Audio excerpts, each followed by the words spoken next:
पहला प्रश्न। कल आपने समझाया कि प्राणायाम का अर्थ है ऐसी विधि जिससे प्राणों का विस्तार हो, और प्रत्याहार है मूल स्रोत की ओर वापस लौटना। पहले विस्तार फिर वापसी, ऐसा क्यों?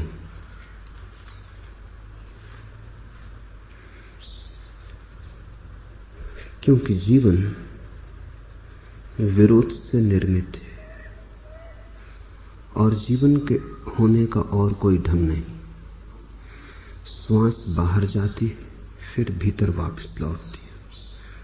पूछा कभी ऐसा क्यों? जब भीतर ही जाना है श्वास को तो बाहर ले जाने की जरूरत क्या? लेकिन अगर श्वास भीतर ही रह जाए, बाहर न जाए, तो मौत घटेगी, जीवन नहीं। श्वास अगर बाहर ही रह जाए, भीतर ना आए, तो भी मौत घटेगी, जीवन नहीं। जीवन गति है, दो विरोधों के बीच गति है, दो तटों के बीच सरिता का प्रवाह है। श्वास बाहर जाती है, भीतर आती है, भीतर आती है, बाहर जाती है। प्रतिपल प्राणायाम भी हो रहा है, प्रत्याहार भी हो रहा है। श्वास का बाहर जाना प्राणायाम है, श्वास का भीतर आना प्रत्याहार है। और ऐसी ही लयबद्धता तुम्हारी चेतना में भी सद जाए, ऐसी ही गति तुम्हारी चेतना में भी स्थिर हो जाए, ऐसे ही तुम बाहर अनंत तक फैल जाओ और ऐसे ही तुम भीतर शून्य तक पहुंच जाओ। भीतर हो शून्य, बाहर हो अनंत, ये दोनों तुम्हारे कूल किनारे हो जाएं। इनके बीच तुम सतत प्रवाहित हो तो ही तुम भगवत स्वरूप हो पाओगे, क्योंकि भगवान का यही स्वरूप है, भीतर शून्य, बाहर पूर्ण। ये सारा अस्तित्व परमात्मा का प्राणायाम है। सृष्टि है प्राणायाम, प्रलय है प्रत्याहार। एक श्वास बाहर गई, सृष्टि हुई, श्वास भीतर लौटी, प्रलय हुआ।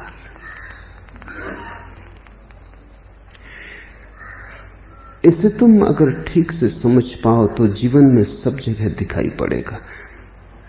जन्म है प्राणायाम, मृत्यु है प्रत्याहार।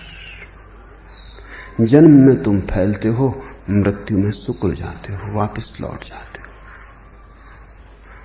और जीवन जन्म और मृत्यु के किनारों के बीच है। जन्म जीवन नहीं, मृत्यु भी जीवन नहीं। जन्म और मृत्यु के बीच जो प्रवाहित है, जो अज्ञात नृत्य कर रहा है, छंद में, लय में लीन है, वही है जीवन।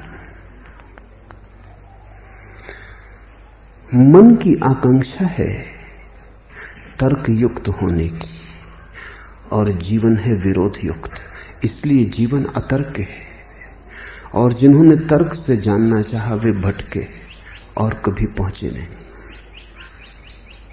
तर्क तो यही कहेगा प्राणायाम और प्रत्याहार तो विरोध हो गया, कुछ एक कहें। ज्ञान और भक्ति तो विरोध हो गया, कुछ एक कहें। शून्य और पूर्ण तो विरोध हो गया, कुछ एक कहें। ध्यान रखना, जीवन सदा ही विरोधी है, क्योंकि जीवन विरोधों से बड़ा है। जीवन विरोधों को आत्मसात कर लेता है। तर्क बड़ा छोटा है, छोटी बुद्धि का उपाय है। वो एक को ही समा पाता है तो विपरीत बाहर छूट जाता है। इसलिए बुद्ध ने अगर शून्य कहा तो ये अर्थ न था कि पूर्ण उसमें समाया नहीं है, लेकिन बुद्ध को मानने वालों ने कहा कि जब शून्य है तो पूर्ण नहीं हो सकता। और जब शंकर ने कहा पूर्ण, तो ये अर्थ न था कि शून्य उसमें समाया नहीं है, लेकिन शंकर के मानने वालों ने कहा जब पूर्ण है तो शून्य कैसे हो सकता है। यही तो अनुयायी भटक जाता है। अनुयायी जीता है तर्क से और बुद्धि से। और जो जानते हैं उन्होंने विरोध को एक साथ जाना है, लेकिन वे भी विरोध को एक साथ कहने में अड़चन अनुभव करते हैं, क्योंकि समझाना है तुम्हें। अगर विरोध एक साथ कहे जाएं तो तुम्हें लगता है बड़ी असंगति हो गई। तुम्हारा मन चेष्टा ही करता रहता है तर्कबद्ध, सरणीबद्ध गणित की, और जीवन किसी गणित को मानता नहीं। जीवन सब गणित की सीमाओं को तोड़कर बहता है। जीवन तो बाढ़ है।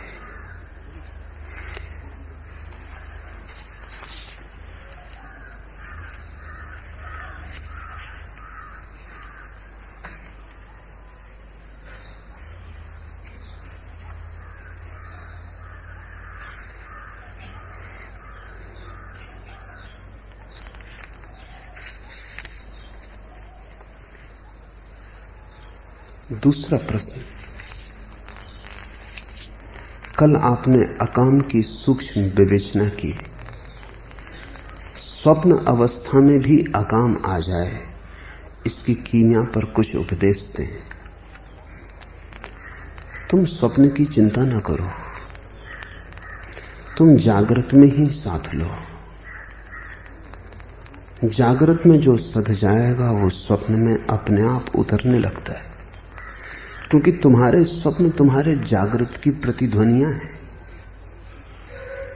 तुमने जागृत में जो किया है वही स्वप्न में तुम फिर अनुगूंज सुन लेते हो, उसकी उसी की प्रतिध्वनि है। स्वप्न कुछ नया तो देता नहीं, स्वप्न भी क्या नया देगा। दिन भर धन इकट्ठा करते हो तो रात रुपए गिनते रहते हो। दिन भर मन में काम वासना तिरती है तो रात काम के स्वप्न चलते हैं। जिनके जीवन में भजन है उनकी निद्रा में भी भजन प्रविष्ट हो जाता है, और जिनका दिन शांत और शून्य है उनकी रात भी शांत और शून्य हो जाती है। रात तो पीछा करती है दिन का, वो दिन की छाया है। रात को बदलने की फिक्र ही मत करो। अगर रात के स्वप्नों में काम वासना परेशान करती है तो यही समझो कि जागृत में कहीं धोखा हो रहा है। इशारा समझो। स्वप्न तो इंगित करते हैं, दिन में भी तुम जिन्हें समझने से चूक जाते हो, स्वप्न उन्हें स्पष्ट इशारा कर देते। हो सकता है कि दिन में तुम बड़े साधु बने बैठे हो, लेकिन वो साधुता बगले जैसी है, एक टांग पर खड़ा है। उसको देखकर तो ऐसा ही लगेगा कि कोई तपस्वी, और कितना शुभ्र है। अब बगले से ज्यादा और सफेदी कहां खोजोगे? और कैसा खड़ा है? कौन योगी खड़ा होगा? हिलता भी नहीं। ऐसा बाहर को देख के मत भूल में पड़ जाना, भीतर वो मछलियों का चिंतन कर रहा है, भीतर वो मछलियों की राह देख रहा है। ये सब आसन, ये सब सिद्धासन मछलियों की आकांक्षा में साधा है। खैर, बगला दूसरे को धोखा दे दे, अपने को कैसे धोखा देगा? खुद तो जानता है कि किस लिए खड़ा है। ये श्वास साधे किस लिए खड़ा है उसे पता है, लेकिन आदमी बगले से भी ज्यादा बेईमान है। वो दूसरों को ही धोखा नहीं देता, दूसरों को धोखा देते देते अपने को भी धोखा दे लेता है। जब दूसरे मानने लगते हैं उसकी बात, तो धीरे धीरे खुद भी अपनी बात मानने लगता है। तब तुम्हें पता लगेगा कि तुम्हारे जागृत और स्वप्न में विरोध हो गया। तब तुम जागृत में तो कोई काम वासना की तरंग उठती नहीं मालूम होती, क्योंकि तुमने बहुत बुरी तरह दबाया है। तुम उसकी छाती पे चढ़ बैठे हो, तुम उसे उठने नहीं देते। नहीं कि वो समाप्त हो गई है, बस तुम उठने नहीं देते। नहीं कि वो मिट गई है, तुम सिर्फ उसे प्रकट नहीं होने देते। उसे तुम दबाए हो छाती के कोनों में, रात जब तुम शिथिल हो जाते हो, दबाने वाला सो जाता है, तब जो लहर दिन भर दबाई थी वो मुक्त होकर विचरण करने लगती। वही तुम्हारे स्वप्न में काम वासना बन जाती। जिन्होंने दमन किया है स्वप्न में उसे पाएंगे। स्वप्न को इशारा समझो, स्वप्न तुम्हारा मित्र है।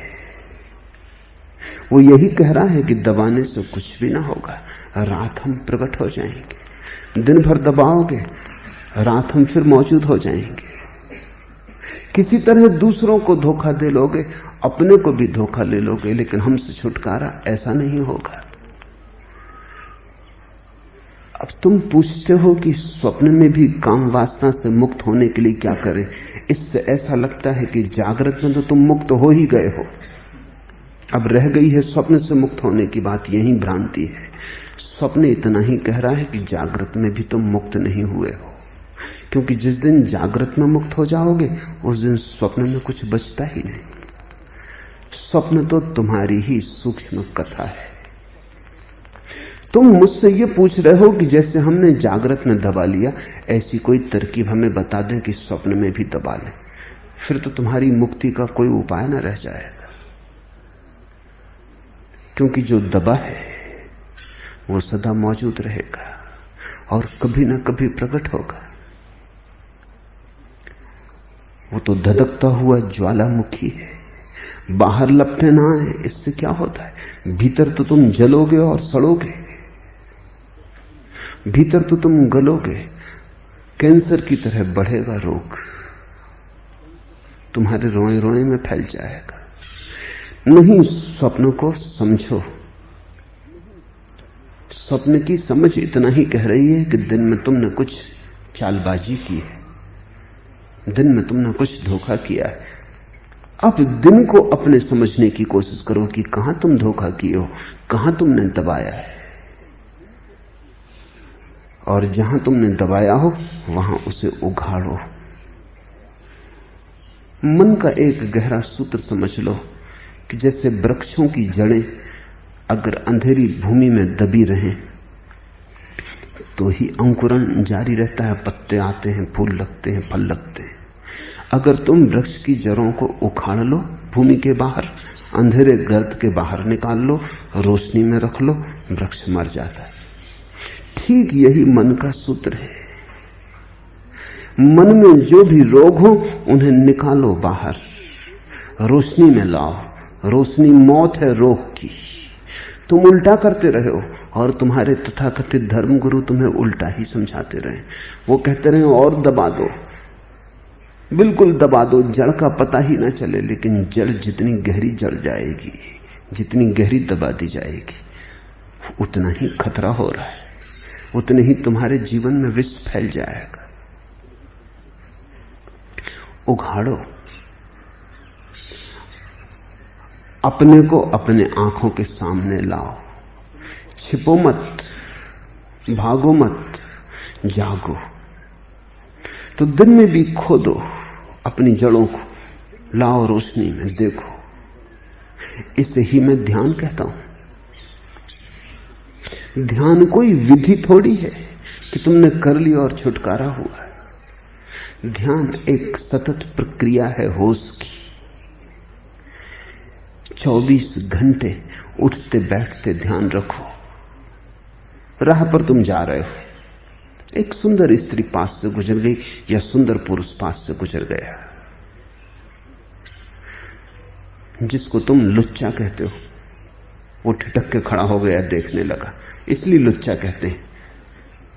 लुच्चा आता है लोचन शब्द से, जो आंख गड़ा के देखता वो लुच्चा। उसी से आलोचक भी आता है, वो दोनों एक ही अर्थ रखते हैं। वो खड़ा हो गया, ठिठक के देखने लगा। तुम साधु हो, तुम कोई लुच्चे नहीं हो।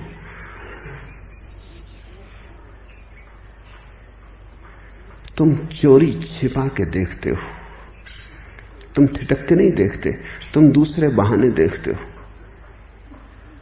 तुम पास की दुकान में देखने लगते हो, देखते दुकान में हो, देखना चाहते हो सुंदर स्त्री को। या हो सकता है कि तुमने और भी गहरा दमन कर लिया है। तुमने इतना दमन कर लिया है कि तुम आंखें नीची करके देखते ही नहीं स्त्री को, न दुकान न किसी बहाने से। तुम सिर्फ आंखें नीची किए अपने बाजार की तरफ चले जाते हो। तब रात सपने में तुम देखोगे, क्योंकि देखना तो तुमने चाहा था। और ये भी हो सकता है कि ये आंख झुका के चलने की आदत तुम्हारी गहरी बन गई हो कि तुम्हें पता भी नहीं चलता हो कब तुम आंख झुका लेते हो। ये झुकी जाती हो आदत बस। स्त्री की भनक पड़ती हो और आंख झुक जाती हो। ऐसा तुमने सील और आचरण तय कर लिया हो, ऐसा तुमने चरित्र निर्मित कर लिया हो, तब तुम आंख झुका के चले जाते हो। तुम्हें झुकानी भी नहीं पड़ती। ये तो सिर्फ यांत्रिक कुशलता से हो जाता है।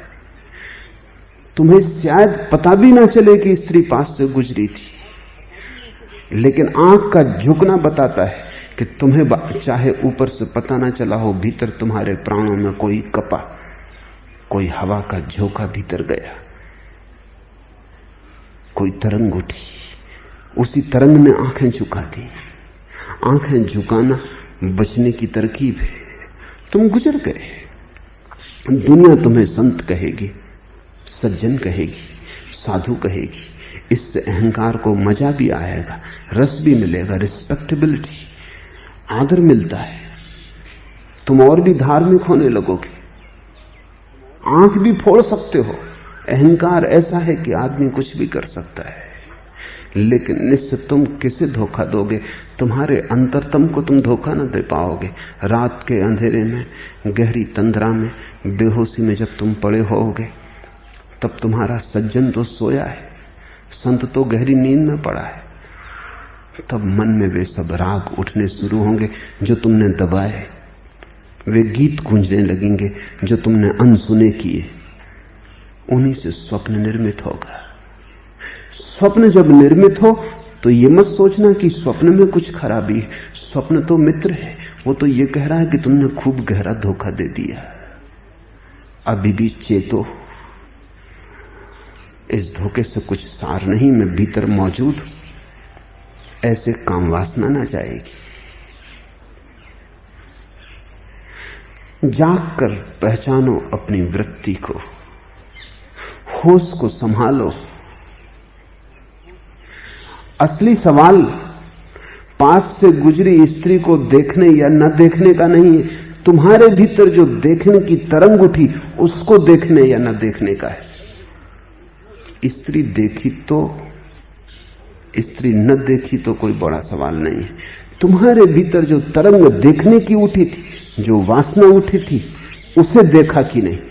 अगर उसे नहीं देखा तो स्वप्न में आएगा, अगर उसे देख लिया तो स्वप्न में आने की कोई जरूरत न रही। अगर तुम ऐसे प्रतिपल अपने भीतर की उठती वासना को देखते रहो, तुम पाओगे स्वप्न शून्य हो गए। कल मैं एक गीत पढ़ रहा था। मेरे एक मित्र हैं खुमार बाराबंकी,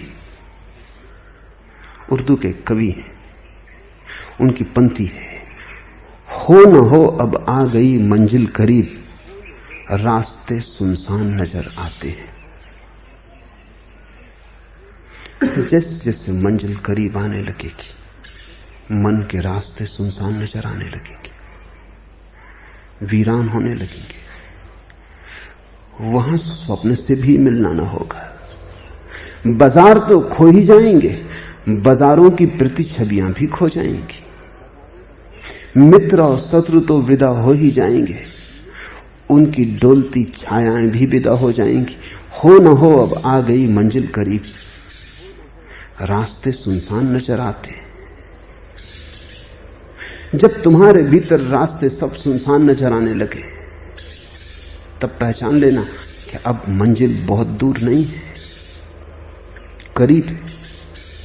जब तक तुम अपने भीतर के रास्तों को स्वप्नों से भरा हुआ पाओ, तब तक धोखे में मत पड़ना। तुम बाजार में ही हो, दुनिया तुम्हें साधु कहती होगी, तुमने अपने को साधु मान लिया होगा, लेकिन संसारी मरा नहीं है, केवल छिप गया है।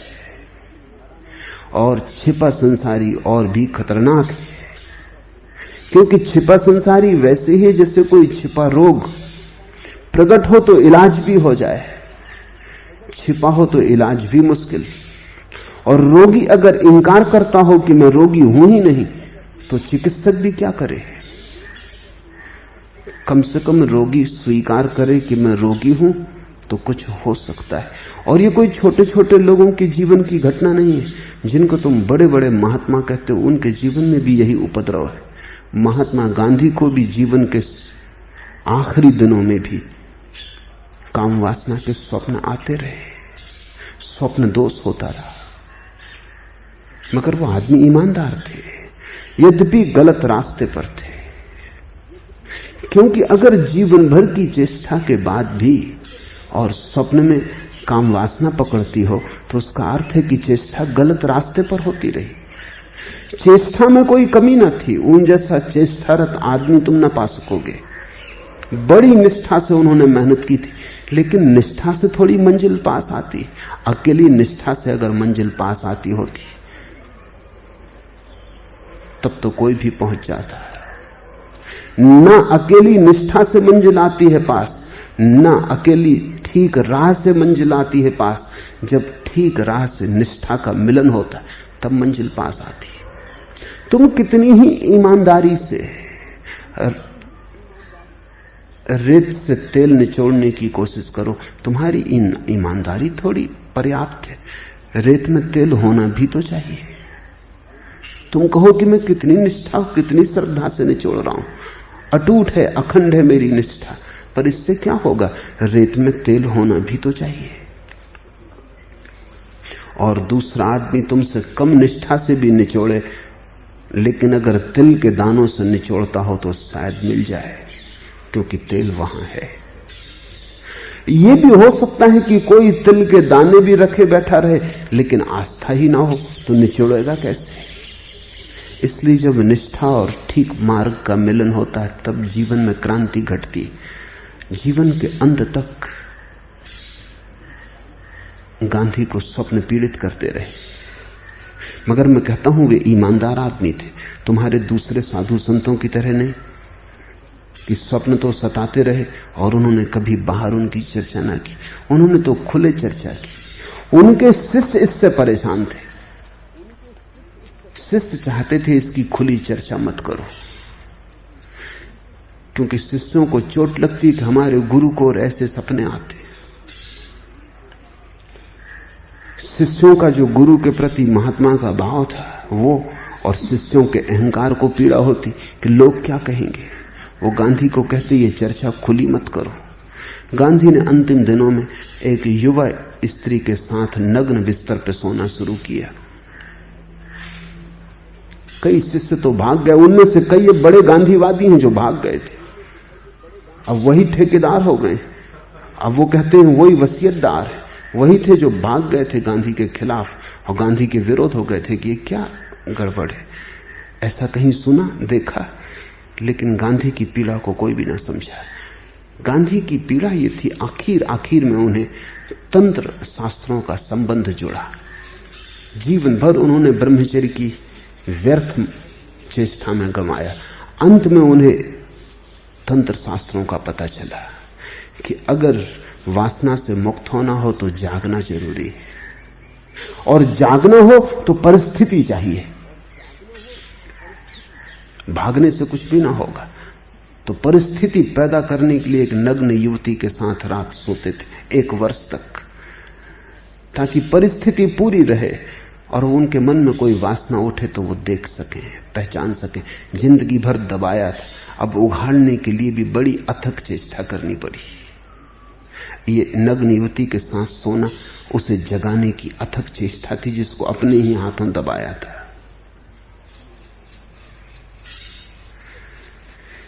जीवन भगोड़ेपन से हल नहीं होता।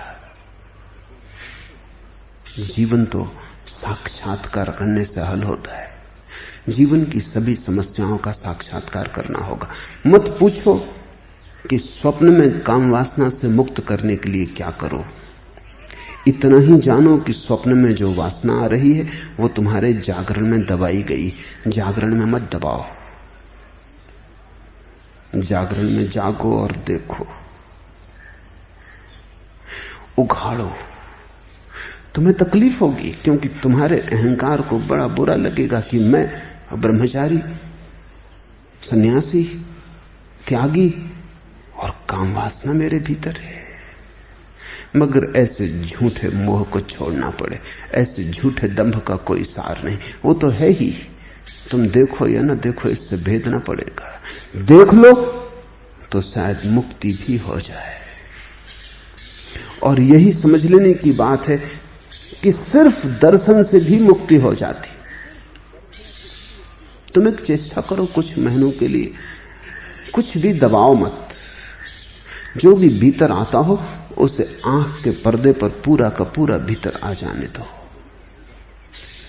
किंचित भी निंदा मत करना, क्योंकि जरा सी भी निंदा दबाने का कारण हो जाती। समझो कि एक काम वासना का विचार आया, तुमने कहा बुरा है, पाप है, दमन शुरू हो गया। तुमने नहीं भी कहा बुरा है, पाप है, तुमने ऐसे देखा कि मजबूरी में देख रहे हो कि न देखते तो अच्छा था।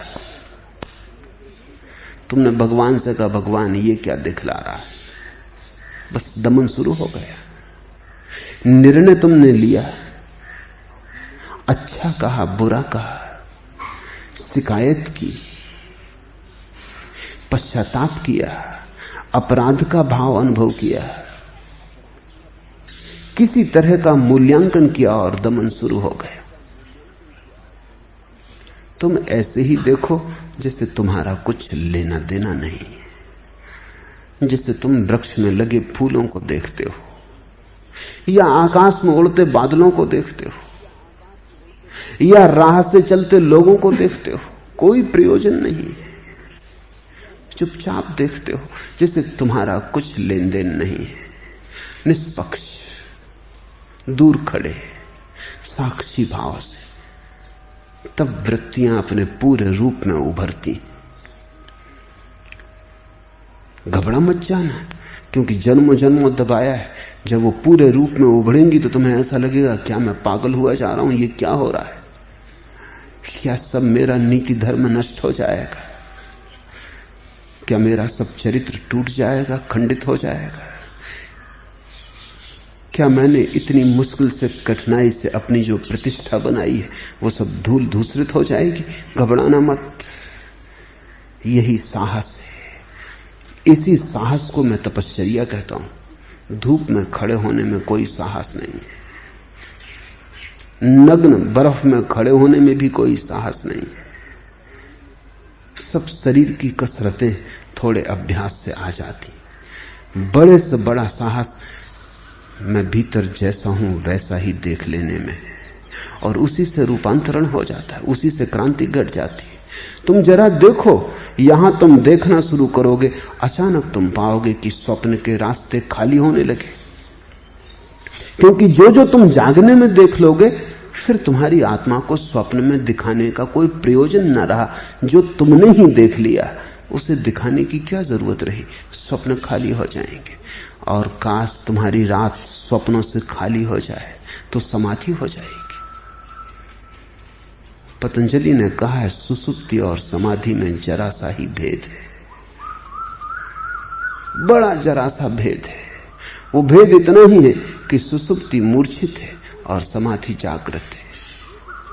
जब सब स्वप्न खाली हो जाते, अभी तुमने ख्याल किया, सुबह तुम उठ के याद कर सकते हो कोई स्वप्न आया, ये भी याद कर सकते हो कि रात, पूरी रात सपनों से भरी रही। तो तुम्हारे भीतर कोई होश तो है जो सपने देखता है, जो सपनों को पहचानता है, जो सपनों की याद रखता है। अब तुम ऐसा सोचो कि सब सपने खो गए, तब तुम्हारा ये होश जो सपनों में अटक जाता था, सपनों को देखता था, अब समाधि को देखेगा, क्योंकि सपने तो रहे नहीं, रास्ते पर राहगीर तो रहे नहीं, सुनसान रास्ता रह गया। अब सुनसान रास्ता दिखाई पड़ेगा। सुबह जब तुम उठोगे तो तुम कहोगे सुसुप्ति देखी, स्वप्न नहीं देखा। सुसुप्ति को देख लेना समाधि। रास्ता खाली था, भीड़ न थी, लोग थे ही नहीं देखने को, तो राह देखी। आकाश बादलों से न घिरा था, बदलियां थी ही नहीं, आकाश देख लिया। बदलियों के कारण आकाश पे पर्दा पड़ जाता है, सपनों के कारण सुसुप्ति पे पर्दा पड़ जाता है, और सुसुप्ति समाधि है। रोज रात तुम वहीं पहुंचते हो जहां बुद्ध पहुंचते, रोज रात तुम वहीं पहुंचते हो जहां शंकर जीते, लेकिन तुम्हारे बीच और समाधि में बड़ी भीड़ है। समाधि और तुम्हारे बीच बड़ा मेला लगा है, और वो मेला तुमने ही जुटाया है। गलत ढंग से जीवन के साथ व्यवहार करने से तुम कूड़ा करकट इकट्ठा करते जाते हो। क्षण क्षण निपटारा कर लो, जो सामने आए उसे भरपूर देख लो, उसे पूरा पूरा देख लो, उसमें जरा भी नानुच मत करना, फिर तो कोई प्रयोजन ना रहा। सपने में इसलिए आता था कि तुमने ठीक से ना देखा, दिन में लौट लौट आना पड़ा। तुमने कभी ख्याल किया अगर किसी भी बात को तुम ठीक से भोग लो तो उसकी याद आनी बंद हो जाती। अगर किसी को भी तुम गौर से देख लो तो छुटकारा हो जाता है। गौर से जी लो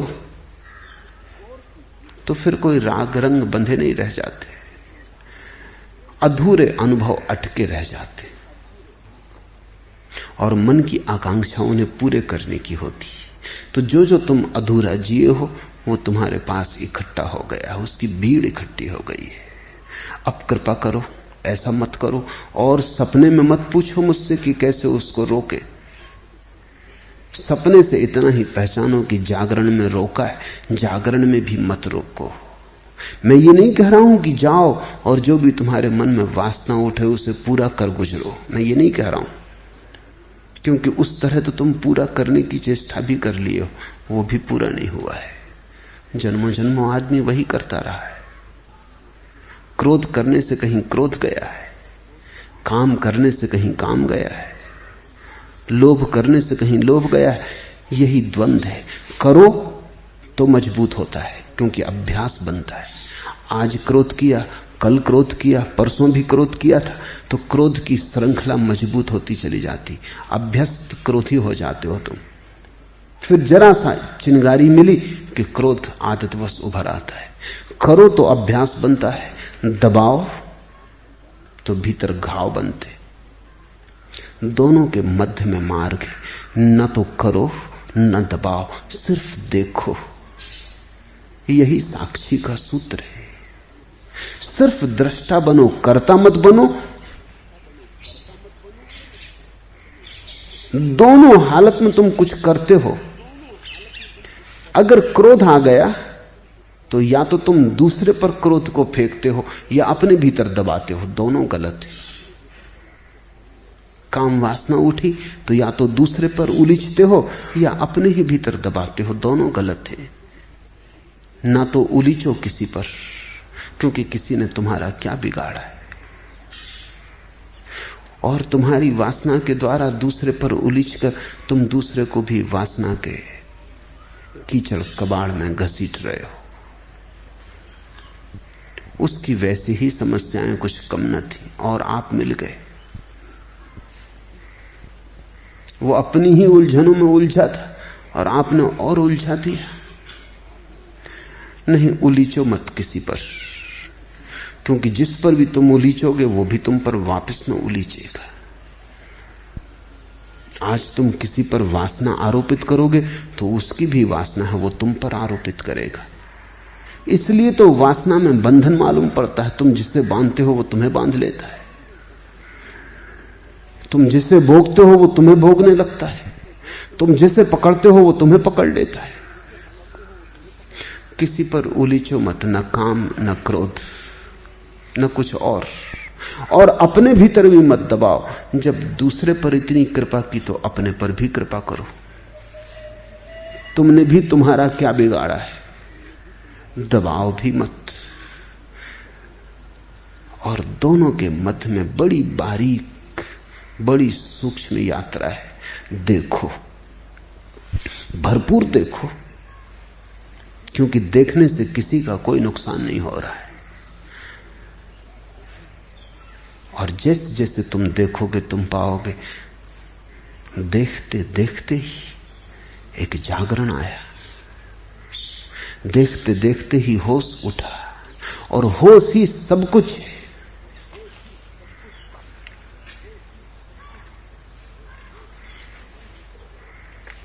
माइलेव देरोहरम, तूने ये सोचा भी कभी, जिंदगी खुद ही इबादत है अगर होश रहे। माइले देरोहरम, ओ मंदिर और मस्जिद की तरफ झुकने वाले, तूने ये सोचा भी कभी, जिंदगी खुद ही इबादत है अगर होश रहे। फिर कोई और प्रार्थना नहीं, कोई पूजा नहीं, फिर कोई और ध्यान ही नहीं। जिंदगी खुद ही इबादत है अगर होश रहे।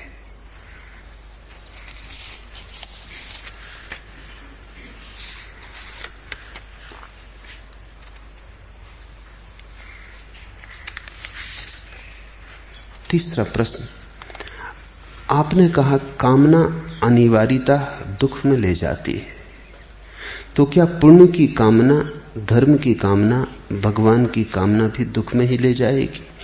कामना मात्र दुख में ले जाती है, इससे कुछ भी भेद नहीं पड़ता कि कामना किसकी। कामना के विषय से कामना का स्वरूप नहीं बदलता।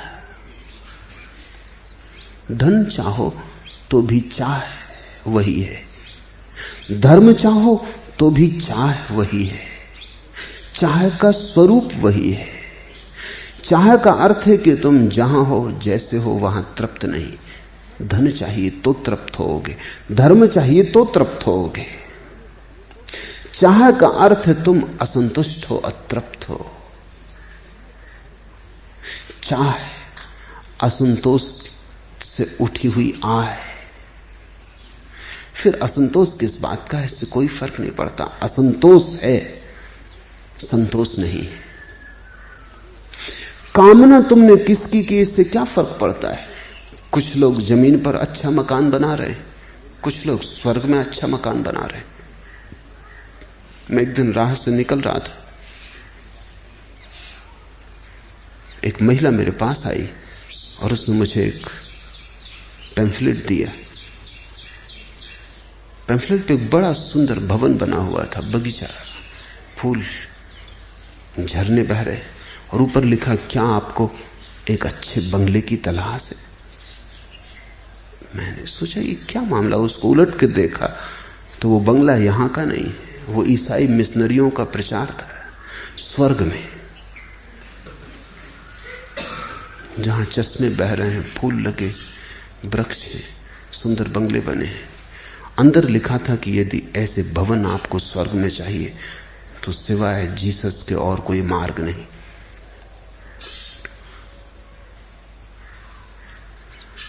तुम स्वर्ग की भी कामना करोगे, तुम ही करोगे ना, वो तुम्हारे ही मन का विस्तार होगा, तुम्हारी ही भाषा होगी, तुम्हारे ही रंग होंगे। तुम थोड़ा सोचो एक दिन बैठ के कि स्वर्ग में तुम क्या क्या चाहोगे। तुम जरा फेरिस्त बनाओ, तुम बड़े हैरान होगे। ये फेरिस्त यहीं की। रोल्स रॉयस कार चाहोगे, क्या करोगे, क्या स्वर्ग में चाहोगे, क्या कौन सी फिल्म अभिनेत्री चाहोगे,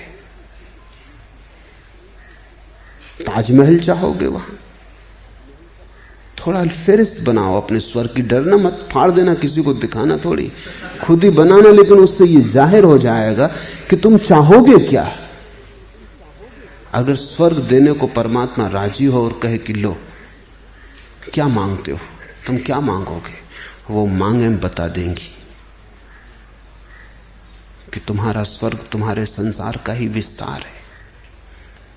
थोड़ा साफ सुथरा होगा, यहां से थोड़ा परिष्कृत होगा, यहां क्षणभंगुर है, वहां स्थायी होगा, मगर ये सब तो विस्तार के फासले हैं, इनमें कोई फर्क नहीं है।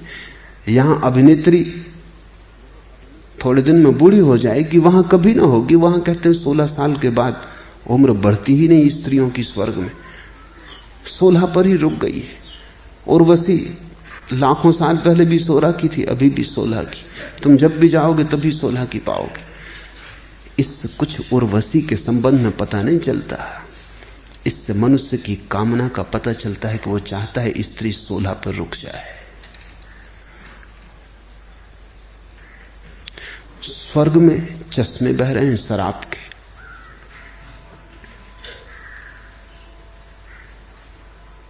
यहां पाबंदी लगाओ, क्या होगा? स्वर्ग में बोतलों में नहीं बिकती, झरने बह रहे हैं। मछलियों की तरह तैरो शराब में, जितना पीना हो पियो, क्योंकि स्वर्ग में कोई पाबंदी हो सकती।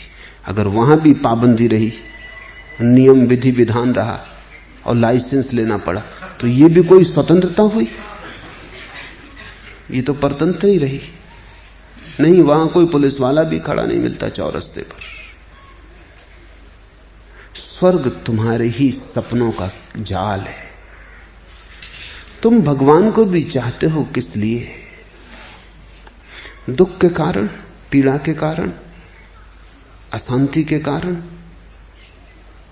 तो उसी कारण तो लोग धन को भी चाहते हैं, और उसी कारण तो लोग यश को भी चाहते हैं, और उसी कारण तो लोग पद को भी चाहते हैं।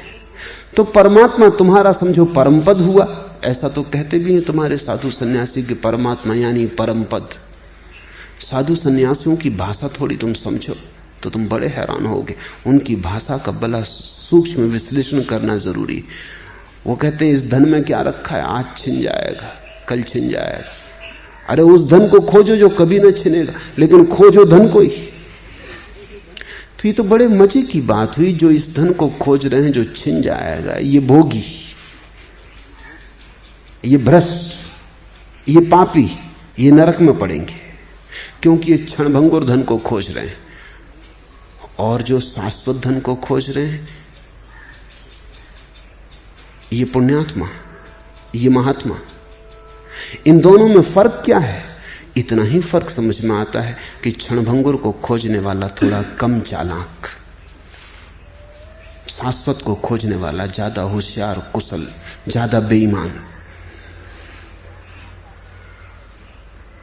जैसे छोटे बच्चे कंकड़ पत्थर बीन रहे हैं, तुम उनसे कहते हो छोड़ो भी ना, समझो क्या कंकड़ पत्थर बीन रहे हो? अरे अगर बीनना ही हो तो हीरे जवाहरात, ये क्या कंकड़ पत्थर बीन रहे हो? तुम इतना ही बता रहे हो कि तुम जरा ज्यादा चालाक, तुम जरा सांसारिक हिसाब किताब में ज्यादा होशियार हो गए हो। ये बच्चा अभी भोला भाला है। तुम जिनको सांसारिक कहते हो उनको मैं देखता हूं तुम्हारे तथाकथित साधु सन्यासियों से ज्यादा भोले भाले। बस इतना ही फर्क है। तुम्हारे साधु सन्यासी ज्यादा बेईमान, ज्यादा चालाक।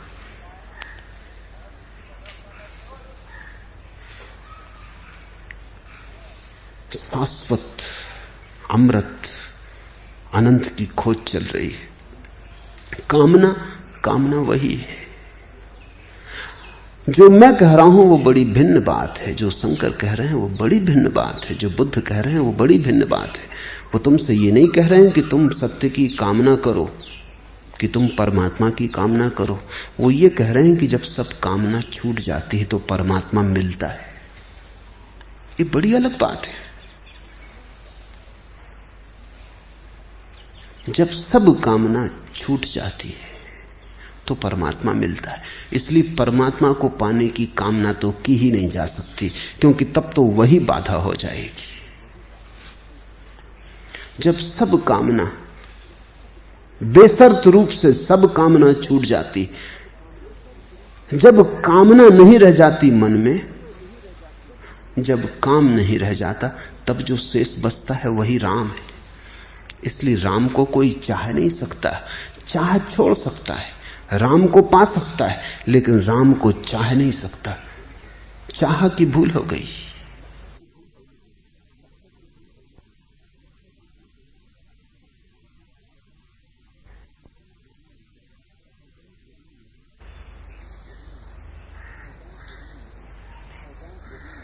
सौदागरी नहीं, ये इबादत खुदा की है। ए बेखबर जजा की तमन्ना भी छोड़ दे। ये कोई सौदा नहीं है, ये कोई सौदागरी नहीं है, इबादत खुदा की है। ए बेखबर, ए बेहोश आदमी, जजा की तमन्ना भी छोड़ दे। इसके प्रतिकार में कुछ मिलेगा ये आशा छोड़ दे, क्योंकि इसके प्रतिकार में कुछ मिले, प्रति उत्तर में कुछ मिले, जजा की तमन्ना रहे तो कुछ भी न मिलेगा, क्योंकि फिर तो तू परमात्मा को समझ ही न पाया।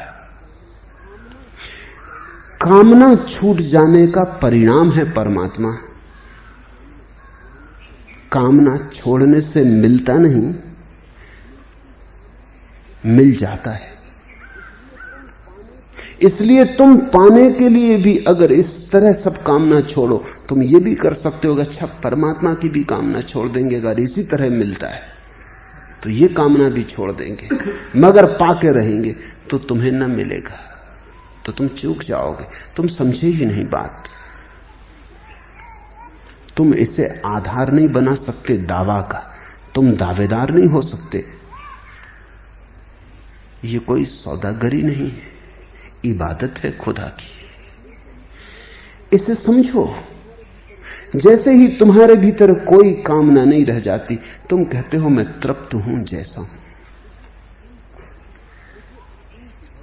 मुझे इंच भर भी अन्यथा नहीं चाहिए, रत्ती भर भी भिन्न नहीं चाहिए, यही होना पर्याप्त है।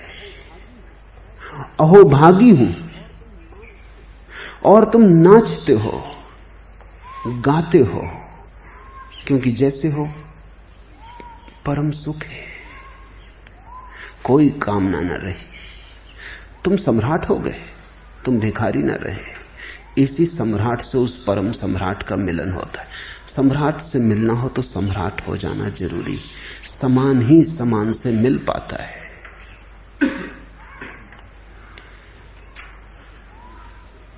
अगर तुमने ईश्वर की भी कामना की, वह भी दुख में ले जाएगी। इसलिए तुम अपने मंदिर मस्जिदों में अनेक बैठे फकीरों को दुखी पाओगे। तुम दूसरे कारण से दुखी हो कि धन नहीं मिला, यश नहीं मिला, पद नहीं मिला।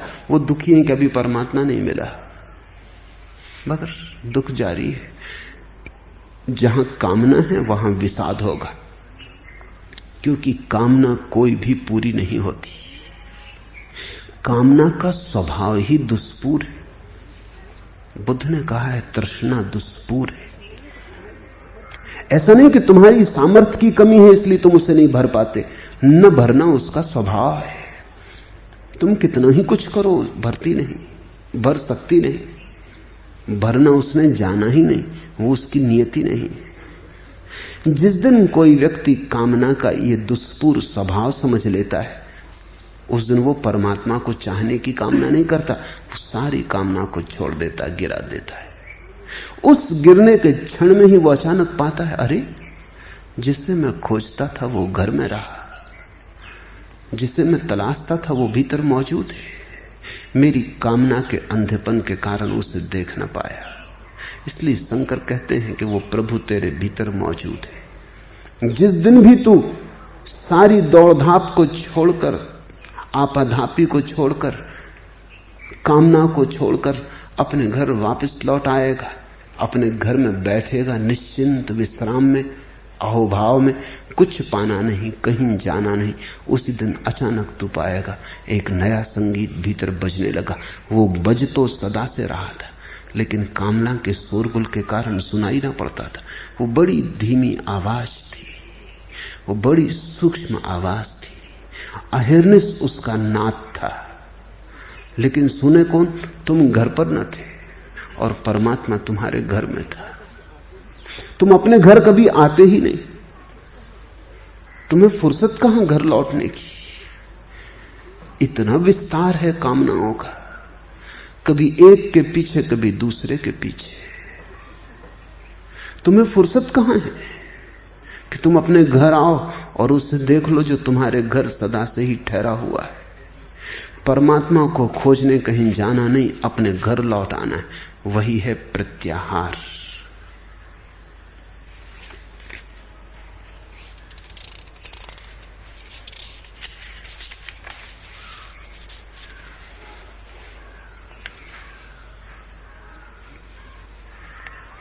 चौथा प्रश्न, यह प्रत्याहार तो असंभव प्रयोग मालूम होता है।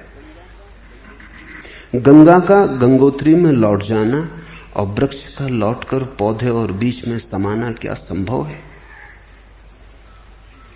और शंकर और आप भी यही साधने को कह रहे हैं।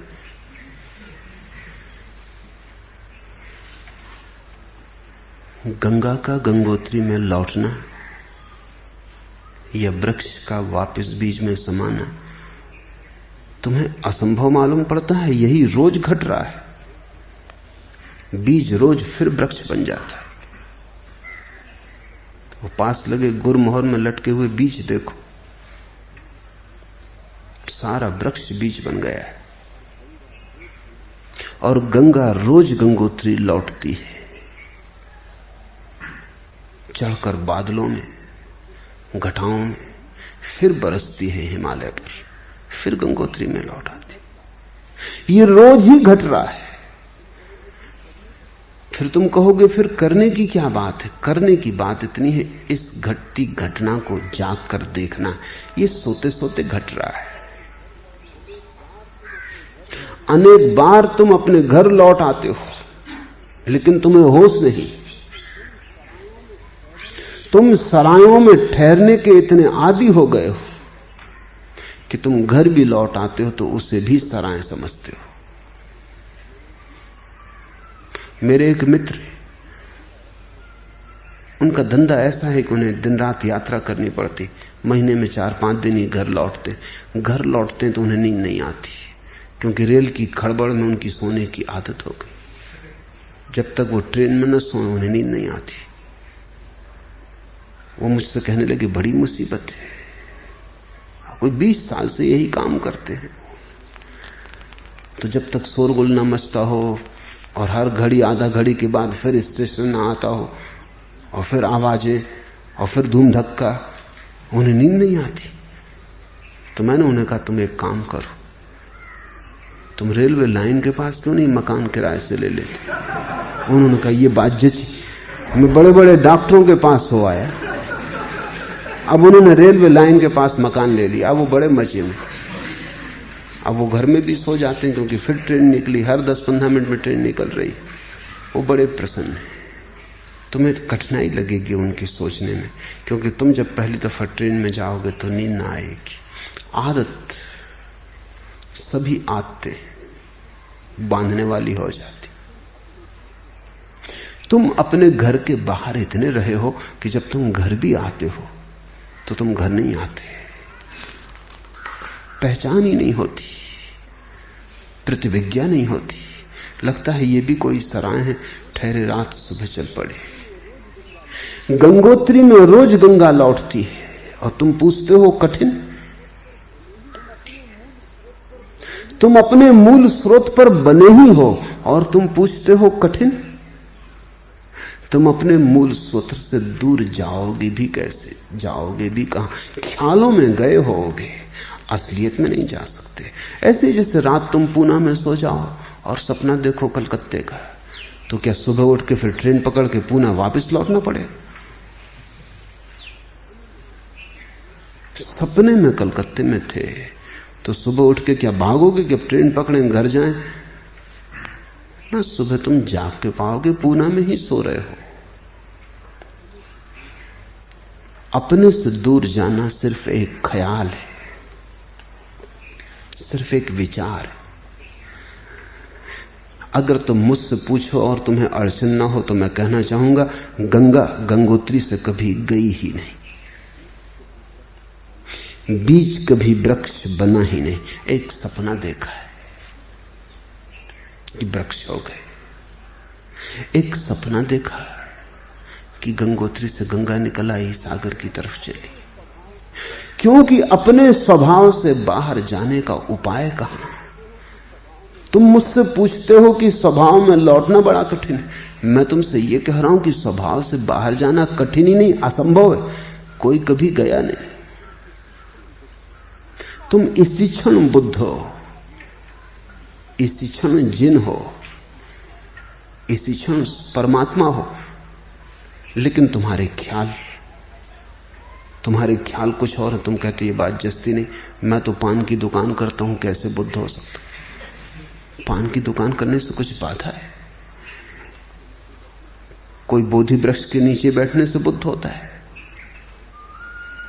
पान की दुकान पर बैठे भी तुम बुद्ध हो, मैं कह रहा हूं, क्योंकि तुम कुछ भी करो, पान की दुकान करो कि बूचड़ खाना चलाओ, तुम कुछ भी करो, तुम बुद्धत्व के बाहर जा नहीं सकते। मछली तो शायद कभी सागर के बाहर आ भी जाए, तुम परमात्मा के बाहर कैसे जाओगे? क्योंकि सागर की कोई सीमा है, किनारा है, परमात्मा का तो कोई किनारा नहीं और कोई सीमा नहीं। तो ये तुम्हारा ख्याल है कि तुम पान की दुकान कर रहे हो, करो मजे से, मगर इससे तुम ये मत सोच लेना कि तुम बुद्ध ना रहे। बस इतना ही होश आ जाए तो गंगा लौट गई गंगोत्री। होश का आ जाना, हजार उपद्रव आएंगे रास्ते पर, संसार रोकेगा तुम्हें, पहले दुकान रोकेगी, धन रोकेगा, पद रोकेगा, किसी तरह इनसे छूटे तो मंदिर मस्जिद रोकेंगे, वेद पुराण रोकेंगे, गीता कुरान रोकेंगे। अगर तुम सबसे बच के निकल आए तो ही तुम आ पाओगे। दैर और हरम भी मंजिले जाना में आए थे, उस प्यारे की खोज में मंदिर और मस्जिद भी बीच में आ गए थे, पर शुक्र है बढ़ गए दामन बचा के हम, पर हम अपना दामन बचाए और बढ़ गए। बहुत कुछ आएगा राह में, बस जरा सा दामन बचा के, उसी को मैं होश कह रहा हूं। शंकर ने सावधानी कहा, महासावधानी कहा, जागे हुए, फिर तुम्हें कोई भी ना रोक पाएगा। दुकान बेचारी बहुत कमजोर है, मंदिर मस्जिद भी ना रोक पाएंगे, किताबें बही खाते ना कुछ, वेद कुरान भी ना रोक पाएंगे। दैर और हरम भी मंजिले जाना में आए थे, उस प्यारे के रास्ते पर बहुत कुछ बाधाएं आई, मंदिर और मस्जिद तक बाधाएं बन के खड़े हो गए, पर शुक्र है कि बढ़ गए दामन बचा के हम।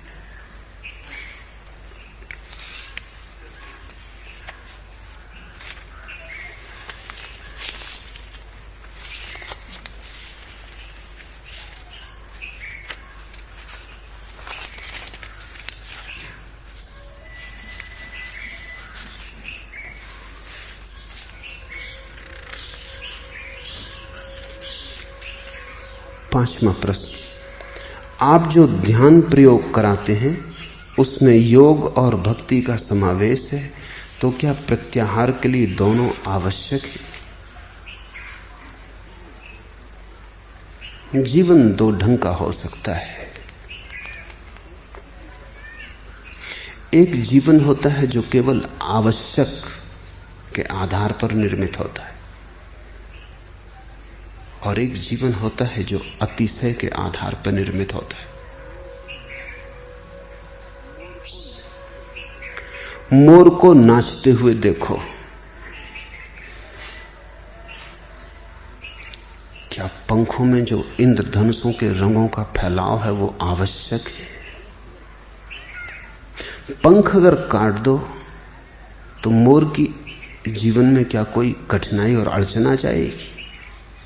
मोर फिर भी जी लेगा, क्योंकि पंखों से न तो कोई जीवन की धारा का संबंध है, न भोजन का संबंध है, न बच्चे पैदा करने में कोई बाधा पड़ेगी। पंख तो अतिरेक है, वो तो जरूरत से ज्यादा की खबर है, जरूरत की खबर नहीं। ये पक्षी गीत गा रहे हैं, इनके ओंठ सींदो, कुछ हर्ष हो जाएगा? क्या फर्क पड़ेगा? पक्षी फिर भी जी लेंगे, गीत बंद हो जाएंगे, क्योंकि गीत आवश्यक थोड़ी थे। बाढ़ थी, अतिरेक था। तुम नाचते हो, मत नाचो, दुकान करो, घर आ जाओ, गीत गाते हो मत गाओ, कोई बाधा आ जाएगी।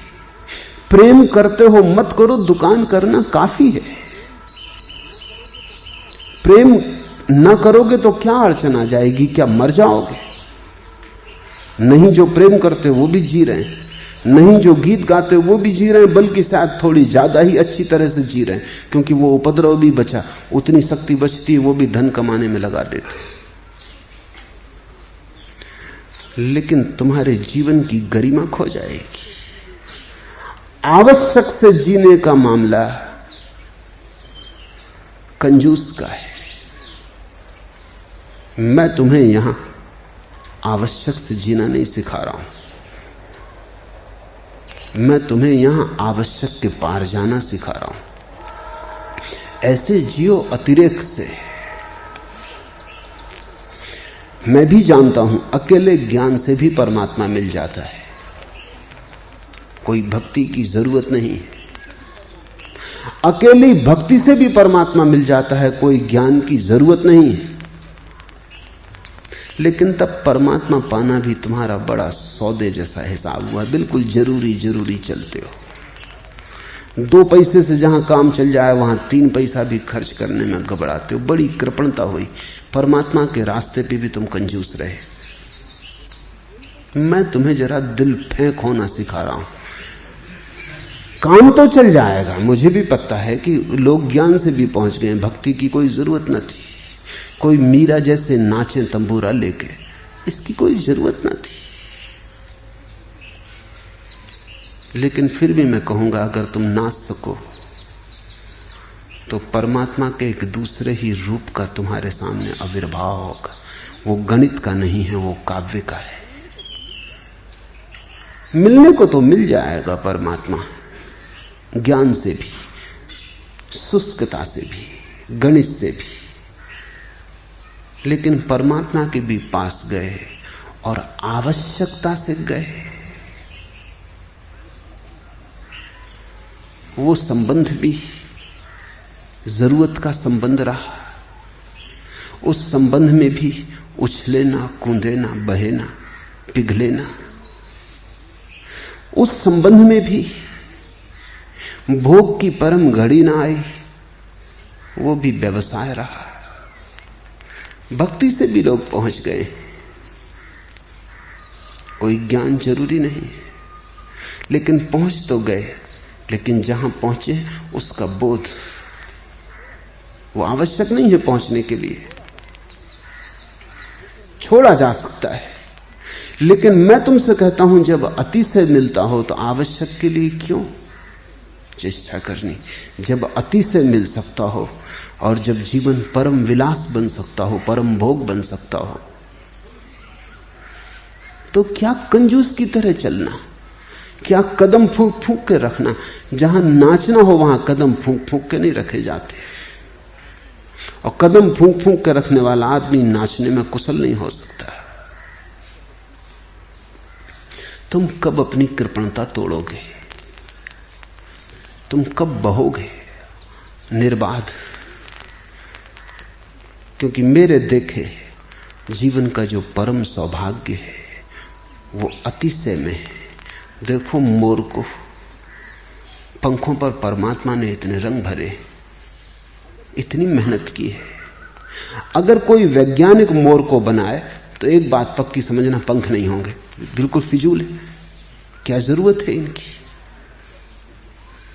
भोजन की नलिका होगी, पेट पचाने को होगा, जन्नेंद्री होगी क्योंकि बच्चे पैदा करने होंगे, पंख नहीं होंगे। बस काव्य भर नहीं होगा, गीत भर नहीं होगा, नाच भर नहीं होगा। इन्हीं नासमझों की वजह तो जिंदगी में से सब रंग खो गया, क्योंकि वो हर जगह बता रहे हैं कि क्या जरूरी है, बस उतना ही करो, जरूर से इंच भर आगे मत बढ़ो। और तुम प्रकृति को देखो, परमात्मा जरूरत से बिल्कुल राजी नहीं है, जरूरी पे बिल्कुल नहीं रुकता, गैर जरूरी पे बहा जाता है। पक्षी गीत गा रहे हैं, कोई आवश्यक नहीं है। वृक्षों में फूल खिल रहे हैं, जरा भी आवश्यक नहीं। फूलों से गंध बह रही, जरा भी आवश्यक नहीं। नदियां भागी जाती हैं कल कल नाद करती सागर की तरफ, सागर अपना तुमुल घोष करता रहता, टकराता रहता तटों से, जरा भी जरूरी नहीं। क्या जरूरी है? थोड़ा सोचो, तुम अगर परमात्मा भी कहीं कोई अर्थशास्त्री होता, कोई इकोनॉमिस्ट होता और दुनिया को जरूरत से बनाता, तो ये दुनिया रहने योग्य न होती, सिर्फ आत्महत्या करने योग्य होती। यहां रह के भी क्या करते, बस जरूरत ही जरूरत होती।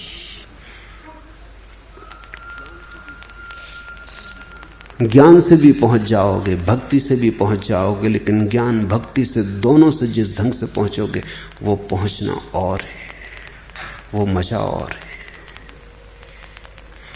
फिर तुम्हारी मर्जी। तुम्हें अगर छोटे छोटे आंगन में रहने का रस लग गया है, खुला आकाश डराता है, तो ठीक है, छोटे घरगुलों में रहो। लेकिन मैं तुमसे कहता हूं, खुला आकाश भी इतने में ही उपलब्ध है, इतने ही श्रम से विराट उपलब्ध है। तुम छोटे और जरूरत की बात क्यों करते हो? तुम्हारे ज्ञान को इतना बढ़ने दो कि भक्ति हो जाए, तुम्हारे भक्ति को इतना गहराने दो कि ज्ञान हो जाए। तुम दोनों छोर छू लो ताकि कुछ अछूता न रह जाए। इस जगत में जो भी मिल सकता था तुम पूरे को ही पालो, तो ही धन्यता है।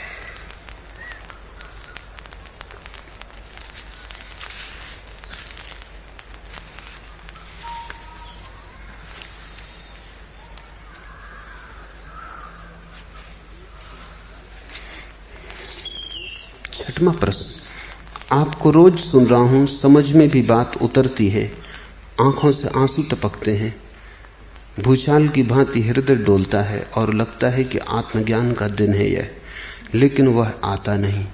यद्यपि दूसरे दिन के प्रवचन में फिर यही अनुभव दोहरता है। पता नहीं इस धूप छांव का क्या प्रयोजन है। कहीं कोई धूप छांव नहीं, सिर्फ तुम्हारे मन की भ्रांति है। हम राजी नहीं होते कुछ भी मिले, मन ज्यादा की मांग कर देता है, और मन तो सदा ही ज्यादा की मांग कर सकता है। क्या तुम ऐसी कोई घड़ी सोच सकते हो तुम्हारे जीवन में जिससे ज्यादा की तुम कल्पना न कर सको?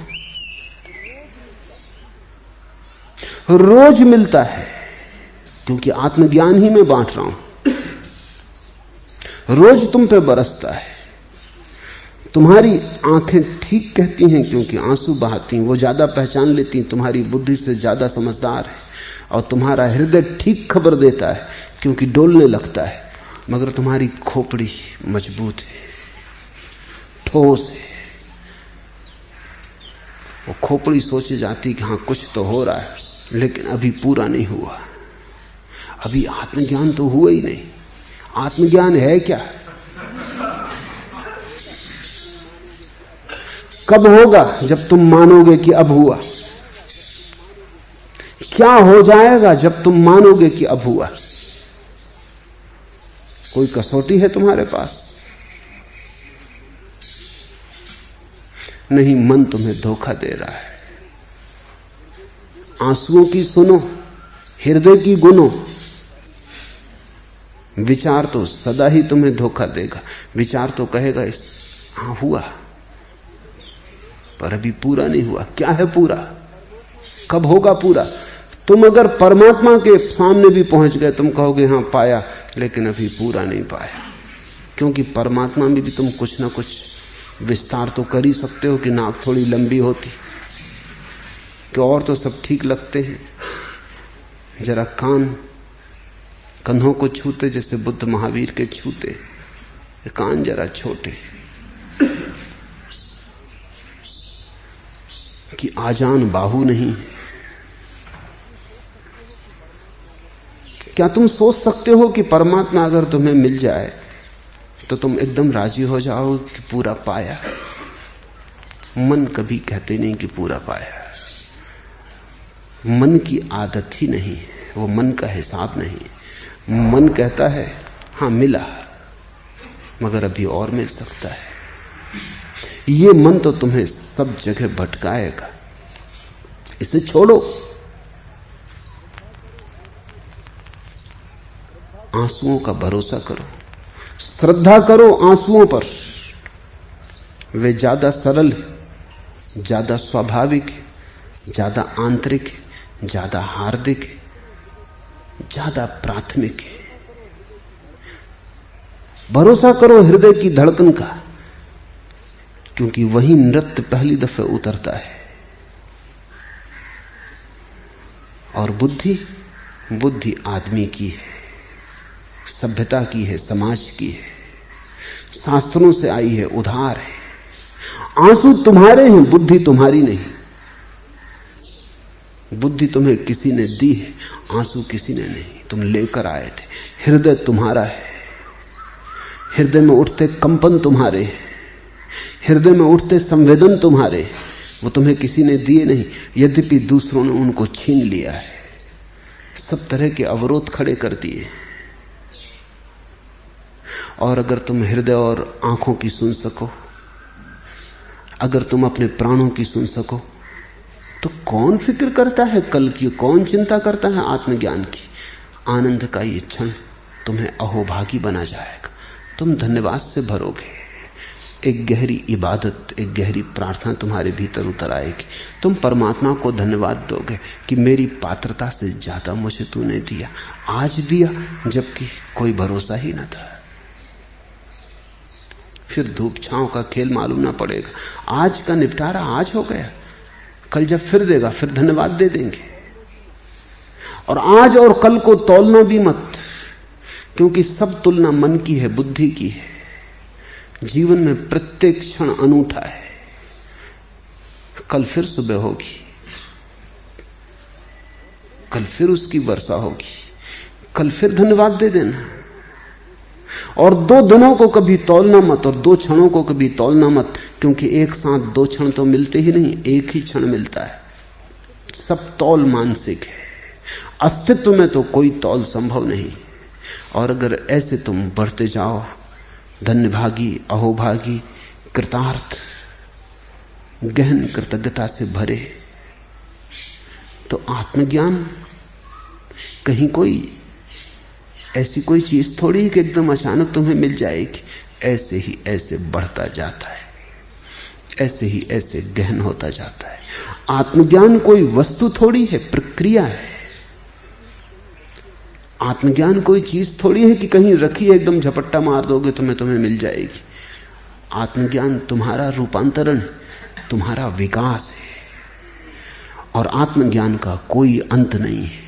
इसलिए तो हम आत्मा को अनंत कहते हैं। बढ़ता ही जाता है, सदा बढ़ता ही जाता है। कभी कोई ऐसी घड़ी नहीं आती जब तुम कह दो बस अब चुक गया। अनंत है। परमात्मा के जितने दर्शन करोगे उतना ही पाओगे। बड़ा होता जा रहा है, विस्तीर्ण होता जा रहा है। नए नए द्वार खुलते जाते, नए फूल खिलते जाते। हजार हजार कमल हैं उसकी चेतना के। एक एक कमल में हजार हजार पखड़ियां हैं, एक एक पखड़ी के हजार हजार रंग हैं। तुम देखते जाओगे, तुम उतरते जाओगे, रोज बढ़ता जाएगा। न पीछे का हिसाब रखना, क्योंकि उस हिसाब में तुम्हारी बुद्धि भर गई तो जो अभी मिल रहा था उससे चूक जाओगे। न आगे की चिंता करना, क्योंकि जिसने आज दिया है वो कल भी देगा। जिसने आज दिया है वो कल क्यों न देगा। कल की भी फिक्र मत करना। बीते कल को भी जाने दो, आने वाले कल को भी मत सोचो। आज काफी है। और अगर तुम्हारे मन में ये भाव गहन हो जाए, आज काफी है, ये क्षण पर्याप्त है, तो यही क्षण भजन का हो गया। भज गोविंदम, भज गोविंदम, भज गोविंदम मूढ़मते। आज इतना है।